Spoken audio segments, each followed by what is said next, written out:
नमस्कार दोस्तों, कैसे हो दोस्तों। आज अपन पढ़ेंगे राजस्थान का एकीकरण।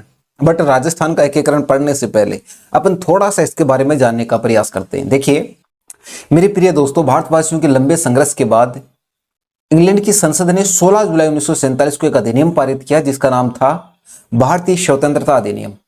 इस अधिनियम के तहत 15 अगस्त 1947 को भारत आजाद भी हो गया, लेकिन भारत की आजादी के साथ कुछ समस्याओं को साथ लेकर आई।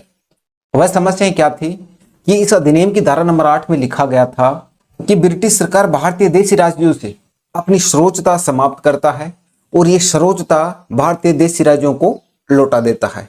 इसका मतलब ये हुआ कि भारतीय जो देशी रियासतें हैं ये स्वयं ये डिसाइड करेंगी कि उन्हें भारतीय संघ में शामिल होना है कि पाकिस्तान में शामिल होना है, या फिर अपना अलग स्वतंत्र अस्तित्व बनाकर रहेंगी। मेरे प्रिय दोस्तों, इस अधिनियम की धारा नंबर 8 की वजह से आजाद भारत लगभग 552 रियासतों में विभक्त हो गया। आपसे क्वेश्चन पूछा जाए कि भारत में आजादी के समय कितनी रियासतें थी, तो लगभग 552 रियासतें मानी जाती हैं। ब्रिटिश कंपनी अपनी औकात जरूर दिखाएगी, कुछ ऐसा करेगी कि भारतीय शासन को चलाने में दुविधा उत्पन्न हो। ये बात भारतीय राष्ट्रीय कांग्रेस नेता बहुत अच्छी तरह से जानते थे और इसीलिए उन्होंने 5 जुलाई 1947 को भारतीय राजनीतिक विभाग का नाम बदलकर रियासती विभाग रख दिया। और ये रियासती विभाग इन छोटी छोटी रियासतों का समूहीकरण चाहता था, विलीनीकरण चाहता था। रियासती सचिवालय के अध्यक्ष चुने गए भारत के आयरन मैन, आधुनिक भारत के शिल्पकार, लोहा पुरुष सरदार वल्लभ भाई पटेल। यहाँ पर सचिव चुने जाते हैं वीपी मेनन, और इनके साथ स्वतंत्र भारत के प्रथम जनरल गवर्नर लॉर्ड माउंटबेटन को भी चुना जाता है। इन्हीं तीनों लोगों के द्वारा छोटी छोटी रियासतों से, या कह सकते हैं कि छोटे छोटे टुकड़ों में बटे हुए भारत से, खंडित भारत से अखंड भारत का निर्माण किया। रियासती विभाग ने भारतीय संघ में शामिल होने के लिए यहाँ की रियासतों के लिए कुछ शर्तें बनाई थी, जिनमें पहली शर्त थी जो रियासत भारतीय संघ में शामिल होना चाहती है उसकी वार्षिक आय 1 करोड़ से अधिक होनी चाहिए, साथ ही में उसकी जनसंख्या 10 लाख से अधिक होनी चाहिए। अगर ये दोनों शर्तें पूरी करता है तो यह डायरेक्ट भारतीय संघ में शामिल हो सकती है। और यदि ये शर्तें पूरी नहीं कर पा रही है तो ऐसी स्थिति में छोटी छोटी रियासतों को मिलाकर संघ बनाए जाएंगे। इन संघों के लिए भी कुछ शर्तें थी। वह संघ कैसे बनाए जाएंगे? मानो कि एक कोई भी संघ है, उसमें 2 या 2 से अधिक रियासतों का समूहीकरण किया जा रहा है या संघ बनाया जा रहा है, तो जो रियासतें शामिल होगी उनकी समान भाषा होनी चाहिए, लगभग समान होनी चाहिए, लगभग उनकी समान संस्कृति होनी चाहिए और भौगोलिक दृष्टि से एक दूसरे की पड़ोसी रियासतें होनी चाहिए। तो क्या हो सकता है, उनका संघ बनाकर उसके बाद उसे भारतीय संघ में शामिल किया जाएगा। और मानो इन संघों में कोई रियासत के शासक शामिल नहीं होना चाहते, इनमें कोई भी रियासत के शासक हो सकते हैं। जैसे कि अपन मेवाड़ की बात करते हैं तो मेवाड़ की महाराणा भूपाल सिंह पूर्वी राजस्थान संघ में शामिल नहीं होना चाहते थे, लेकिन वहां पर भी मेवाड़ की प्रजा के महत्व को ध्यान में रखते हुए संयुक्त पूर्व राजस्थान संघ का उद्घाटन किया गया था या गठन किया गया था। उसके बाद ये शर्त थी कि ये जो संघ बनाए जा रहे हैं, संघों में जो सबसे बड़ी रियासत होगी उस रियासत के शासक को राजप्रमुख का पद दिया जाएगा, ठीक है। और यदि मानो कि कोई प्रस्तावित संघ है या फिर गठन करने के बाद कोई भी रियासत उस संघ में शामिल होती है, चाहे वह बड़ी ही है, लेकिन राजप्रमुख कौन रहेगा? जो ऑलरेडी पहले से चुना जा चुका है।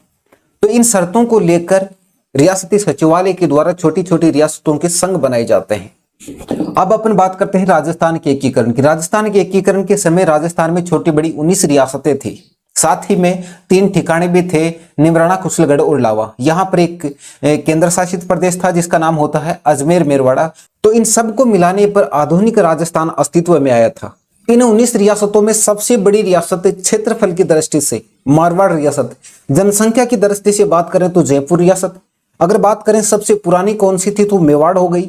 सबसे छोटी रियासत जनसंख्या और क्षेत्रफल दोनों ही दृष्टि से देखें तो शाहपुरा रियासत सबसे छोटी रियासत थी। उसके बाद राजस्थान की सबसे नई रियासत झालावाड़ रियासत, और इसकी स्थापना अंग्रेजों के द्वारा की जाती 1938 में। और इन रियासतों में एकमात्र मुस्लिम रियासत थी टोंक। इन 19 रियासतों में सबसे पहले भारतीय संघ में शामिल होने वाली रियासत थी बीकानेर की रियासत। उस समय यहाँ के शासक थे महाराजा शार्दुल सिंह। लगभग 1947 में ये भारतीय संघ में शामिल हो गई थी। सबसे अंत में या सबसे लास्ट में जो रियासत भारतीय संघ में शामिल होती है उसका नाम है सिरोही, जिसका जिक्र अपन राजस्थान के 7वें चरण में सिरोही के प्रश्न को लेकर कुछ विचार विमर्श करने का प्रयास करेंगे। इन सभी रियासतों और ठिकानों को एक केंद्र शासित प्रदेश अजमेर मेरवाड़ा, केंद्र शासित का मतलब होता है जो केंद्र के द्वारा संचालित होता है, उसे केंद्र शासित बोलते हैं।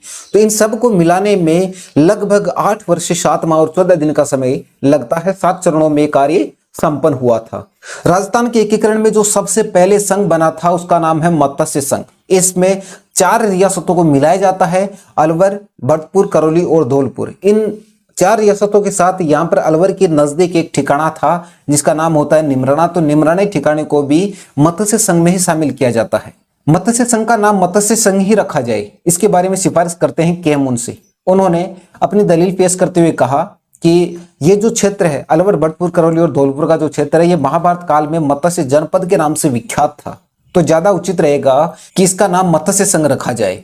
मत्स्य संघ का उद्घाटन किया गया था 18 मार्च 1948 को। उद्घाटनकर्ता भारत सरकार के मंत्री एनवी गौड़गिल होते हैं। यहाँ पर राज प्रमुख बनते धौलपुर के शासक उदय भान सिंह। अब आपके दिमाग में क्वेश्चन आया होगा कि शर्त ये थी रियासती सचिवालय की या विभाग की कि जो इन संघों में सबसे बड़ी रियासत होगी वो वहां के शासक को क्या बनाया जाएगा, राज प्रमुख बनाया जाएगा। यहाँ पर सबसे बड़ी रियासत अलवर थी, तो फिर धौलपुर के शासक उदय भान सिंह को राज प्रमुख का पद दिया गया। क्यों, ऐसा क्यों हुआ? 30 जनवरी 1948 को महात्मा गांधी की हत्या हुई थी। आपको शायद इसके बारे में जानकारी होगी। तो महात्मा गांधी के हत्यारे कौन थे? नाथूराम गोडसे।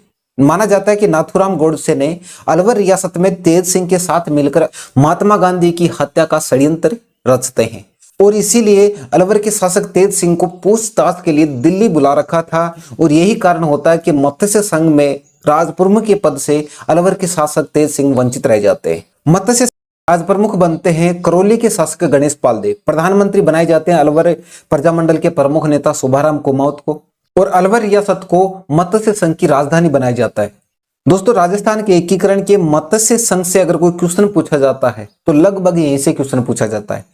इसके अलावा अगर आपसे कुछ पूछे तो आपसे पूछ लेगा कि मत्स्य संघ का क्षेत्रफल कितना था। तो मत्स्य संघ का क्षेत्रफल होता है 7,536 वर्ग किलोमीटर। पूछ ली जाए जनसंख्या तो जनसंख्या थी 18,03,000। और यदि पूछ ली जाए वार्षिक आय तो वार्षिक आय होती है 1,84,00,000। ठीक है दोस्तों। उसके बाद राजस्थान के दूसरे चरण में राजस्थान की पूर्वी रियासतों को शामिल किया गया था। और यही कारण है कि राजस्थान के एकीकरण में दूसरे चरण में जो संघ बना इसका नाम क्या रखा गया? पूर्वी राजस्थान संघ। पूर्वी राजस्थान संघ में सबसे ज्यादा रियासतों को शामिल किया गया था, 9 रियासतें और एक ठिकाना। वह रियासतें कौन कौन सी थी? कोटा, बूंदी, झालावाड़, बांसवाड़ा, प्रतापगढ़, किशनगढ़, शाहपुरा, टोंक और डूंगरपुर। इन 9 रियासतों को शामिल किया गया था और इसके साथ एक ठिकाना था जिसका नाम होता है कुशलगढ़। तो इन सबको मिलाकर पूर्वी राजस्थान संघ का गठन किया जाता है। पूर्वी राजस्थान संघ का उद्घाटन किया जाता है 25 मार्च 1948 को। यहां पर भी उद्घाटन करता रहते हैं भारत सरकार के मंत्री एनवी गौड़गिल। पूर्वी राजस्थान संघ में सबसे बड़ी रियासत होती है कोटा। तो कोटा के शासक भीम सिंह को राज प्रमुख का पद दिया जाता है और यहाँ पर उपराज प्रमुख बनते हैं बूंदी के शासक बहादुर सिंह। जूनियर उपराज प्रमुख का पद दिया गया था डूंगरपुर के शासक लक्ष्मण सिंह को। यहाँ पर मेरे प्रिय दोस्तों प्रधानमंत्री चुने गए थे शाहपुरा के गोकुल लाल असावा, लेकिन भारत सरकार के परामर्श पर गोकुल लाल असावा ने मंत्रिमंडल का गठन नहीं किया था। भारत सरकार जानती थी कि जब भी मेवाड़ रियासत पूर्वी राजस्थान संघ में शामिल होगी तो उसके बाद मंत्रिमंडल का गठन किया जा सकता है।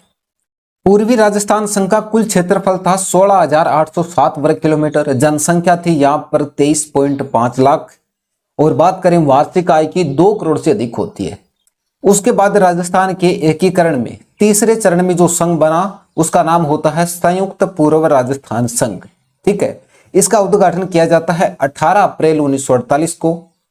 यहां पर देखो घटना क्या हुई, थोड़ा सा उसे जानने का प्रयास करो ताकि कुछ याद रह सके। पूर्व राजस्थान संघ का जब प्रस्ताव पास हो चुका था उस समय पूर्व राजस्थान संघ के कुछ शासक, यानी दूसरा संघ जो बना था पूर्वी राजस्थान संघ, उस संघ के कुछ शासक भारत सरकार से मिलने के लिए दिल्ली जाते और वहां पर भारत सरकार से आग्रह करते कि आप क्यों न मेवाड़ रियासत को पूर्वी राजस्थान संघ में मिला दें। इस पर भारत सरकार ने जवाब देते हुए कहा, देखो मेवाड़ रियासती सचिवालय की जो शर्तें हैं उन शर्तों को पूरा कर रहा है, इसलिए मेवाड़ के महाराणा भूपाल सिंह पर हम पूर्वी राजस्थान संघ में शामिल होने के लिए दबाव नहीं बना सकते। पूर्वी राजस्थान संघ के कुछ शासकों ने आग्रह किया कि एक बार कम से कम प्रस्ताव तो भेजकर देख लीजिए। भारत सरकार ने शासकों के आग्रह पर मेवाड़ के महाराणा भोपाल सिंह के पास प्रस्ताव पत्र भेज देते। तो मेवाड़ के महाराणा भोपाल सिंह प्रस्ताव का जवाब देते हुए कहते कि क्या भारत सरकार यही चाहती है कि मेवाड़ का 1300 वर्ष पुराना राजवंश अपनी गौरवशाली परंपराओं को तिलांजलि देकर भारत के मानचित्र से मेवाड़ का अस्तित्व समाप्त कर दे? हमारा दिमाग खराब है क्या? हमें क्यों करे भाई ऐसा काम? हमें कहाँ जरूरत पड़ रही है? क्या मेवाड़ रियासती सचिवालय की शर्तों को पूरा नहीं कर रहा? मेवाड़ के महाराणा पूर्वी राजस्थान संघ में शामिल होने की बजाय अपना एक प्रस्ताव और भेज दिया। उस प्रस्ताव में उन्होंने कहा यदि पूर्वी राजस्थान संघ के शासक चाहें तो वह मेवाड़ रियासत में शामिल हो सकते हैं, स्वागत है उनका, लेकिन मैं ऐसा मूर्खतापूर्वक काम कभी नहीं करूंगा। दिल और दिमाग में अगर ये भ्रांति पाल रखी है आपने तो इसे निकाल दो। भारत सरकार ने कहा पिटवा दी ने फिल्म, बोलो अब तुम्हारा क्या इरादा है? क्या मेवाड़ रियासत में शामिल होना चाहते हो? तो इस पर पूर्वी राजस्थान संघ के शासक कहते ना ना ना ना ना, हम नहीं मिलना चाहते, हम तो मेवाड़ रियासत में कभी नहीं मिलेंगे। अब तुम्हारे दिमाग में एक सवाल चल रहा है, मुझे पता है। वह सवाल क्या है कि ये क्या कारण था? कभी तो मेवाड़ का महाराणा ये कहता है कि मैं पूर्वी राजस्थान संघ में शामिल नहीं होऊंगा, और कभी वह ये कहता है कि अगर चाहे पूर्वी राजस्थान संघ तो मेवाड़ रियासत में शामिल हो सकता है। इधर पूर्वी राजस्थान संघ के एक शासक भारत सरकार पर दबाव बनाकर प्रस्ताव भिजवा रहे हैं महाराणा के पास, और एक तरफ से जब वह प्रस्ताव भेजता तो ठुकरा रहे हैं कि नहीं हम तो नहीं शामिल होना चाहते। कारण क्या था? इस समस्या से निजात पाने के लिए आपको क्या करना पड़ेगा? रियासती विभाग की शर्तों को याद करना पड़ेगा। शर्त में क्या कहा गया था कि प्रस्तावित संघ या जो संघ बन गया उसमें कोई भी रियासत शामिल होगी, चाहे वह बड़ी है, लेकिन राज प्रमुख कौन रहेगा? जो ऑलरेडी पहले से चुना जा चुका। समझ गए ना? मेवाड़ के महाराणा को राज प्रमुख का पद नहीं मिल रहा था अगर वह पूर्वी राजस्थान संघ में शामिल हो रहा है, और यदि पूर्वी राजस्थान संघ मेवाड़ रियासत में शामिल होता है तो ऐसे में क्या होगा? नया संघ बनाया जाएगा। अब नया जब संघ बनेगा तो सबसे बड़ी रियासत कौन सी हुई? मेवाड़, और मेवाड़ के महाराणा को राज प्रमुख बनाया जाएगा। इधर कोटा के शासक भीम सिंह को राज प्रमुख के पद से वंचित होना पड़ेगा, और इसीलिए एक दूसरे ने मना किया था। अब समझ में आ गया होगा मेरे ख्याल से। भारत सरकार के प्रस्ताव पर जब मेवाड़ के महाराणा ने जवाब दिया कि हम कभी भी किसी भी संघ में शामिल नहीं होंगे, मेवाड़ प्रजामंडल के प्रमुख नेता माणिक्यलाल वर्मा ने दिल्ली से जारी एक वक्तव्य में कहा कि मेवाड़ के महाराणा भोपाल सिंह और उनके दीवान राममूर्ति ही केवल मेवाड़ की 20 लाख जनता के भाग्य का फैसला नहीं कर सकते। अगर मेवाड़ के महाराणा भोपाल सिंह राजस्थान के किसी भी संघ में अगर शामिल नहीं हुए तो मेवाड़ प्रजामंडल में जन आंदोलन शुरू कर दिए जाएंगे, जिससे मेवाड़ के महाराणा भोपाल सिंह घबराकर अपने दीवान राममूर्ति को एक प्रस्ताव लेकर दिल्ली भेजते हैं भारत सरकार के पास, और वहां पर दीवान अपने प्रस्ताव को रखते हुए कहते हैं कि अगर मेवाड़ सरकार की इन शर्तों को भारत सरकार मानती है तो मेवाड़ के महाराणा भोपाल सिंह पूर्वी राजस्थान संघ में शामिल होने के लिए एग्री हैं, सहमत हैं। तो इस पर मेवाड़ के महाराणा के द्वारा जो पहली शर्त रखी गई थी वह यह थी कि मेवाड़ के महाराणा को संयुक्त पूर्व राजस्थान संघ का राज प्रमुख वंशानुगत बनाया जाए। दूसरी शर्त यह थी कि आप मेवाड़ को 20 लाख रुपए पृथ्वी प्रस्थ दें। तो इस पर भारत सरकार ने कहा कि आपको वंशानुगत राज प्रमुख का पद नहीं मिलेगा, आजीवन मिलेगा। जब महाराणा खत्म हो जाएगा राज प्रमुख का पद भी खत्म हो जाएगा। दूसरी शर्त तुम्हारी मानते हैं, लेकिन इसको हम क्या करेंगे? डिवाइड करके देंगे।